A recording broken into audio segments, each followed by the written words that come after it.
एक समय की बात है। बाजार में था एक घड़ी का दुकान। उस दुकान में प्रदर्शन पर कई प्रकार की घड़ियां थी। घड़ियां हमेशा इस प्रतीक्षा में रहते थे कि उनको कब कौन खरीद के ले जाएगा। परंतु उस दुकान में था एक आलसी घड़ी जिसको किसी भी बात की कोई परवाह नहीं थी। एक दिन एक छोटा बच्चा अपने पिताजी के साथ दुकान पर आया।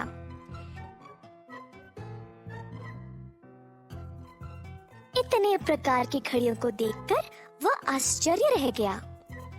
पापा, देखो कितने अच्छी घड़ियां हैं इधर। हाँ हाँ, हम बहुत अनोखे हैं।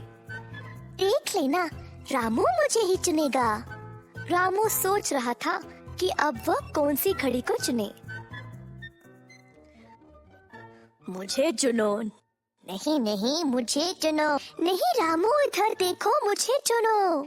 सारे घड़ियां बेचैनी से देख रहे थे कि रामू किसे चुनेगा, लेकिन वो एक आलसी घड़ी आंखें बंद करके बेपरवाह रहा।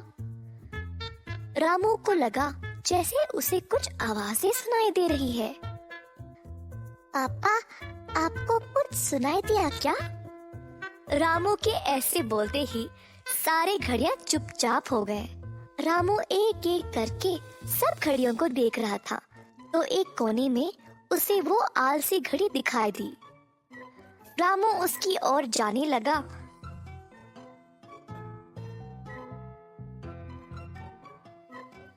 तो पीछे से बाकी घड़ियां हैरान हो गए।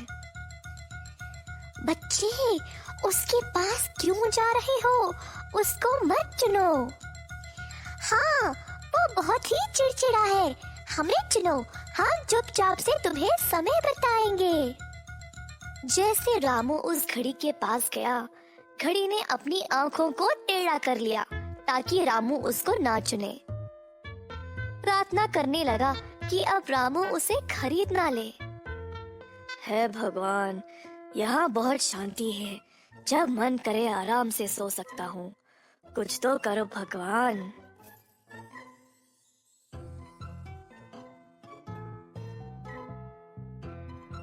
परंतु रामू को यही घड़ी पसंद आई। अरे पापा जी, अपने बेटे को मना कर दो, सोचा आलसी घड़ी ने। अच्छा, तो आखिर में तुमने इसी को चुना। देखते हैं कब तक रह पाओगे इसके साथ। बहुत जल्द इससे तुम तंग आ जाओगे और भागते हुए वापस आके मुझे ही ले जाओगे। बेटा, तुम्हें ये घड़ी पसंद आई? अच्छी पसंद है तुम्हारी।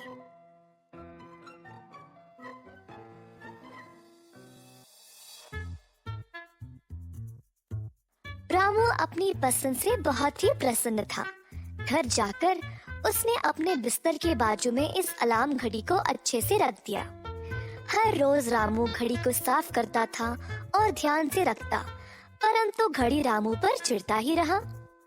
एक रात रामू रोज की तरह घड़ी को साफ करके अलार्म सुबह के 7 बजे के लिए रखा और सो गया। रामू के सोने के बाद धीरे से घड़ी ने अलार्म का समय 8 बजे में बदल डाला।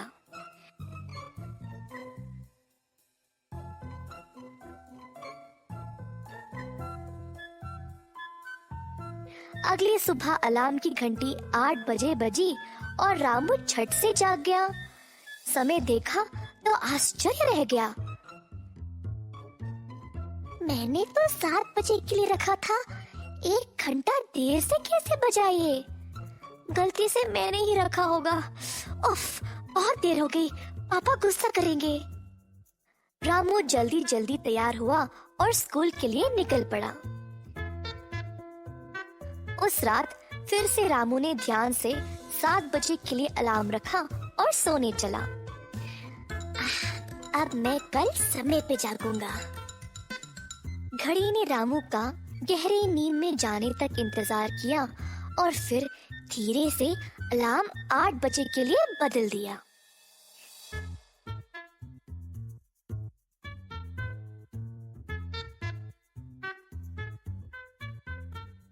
अगली सुबह रामू देर से जागा और हैरान रह गया।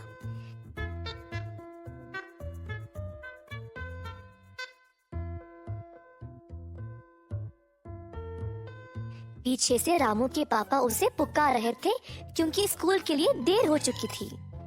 रामू ने सोचा, आज रात तो मैं पता करके ही रहूंगा कि ये हो क्या रहा है।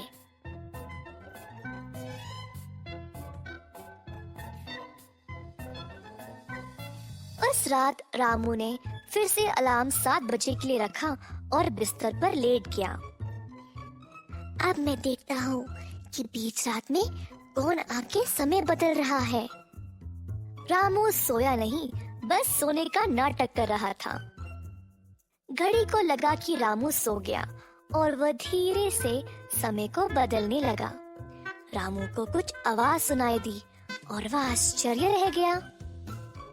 चुपके से आंखें खोलकर नजर डाला तो रामू ने देखा कि ये घड़ी खुद ही अपने कांटों को हिलाकर समय को बदल रहा था।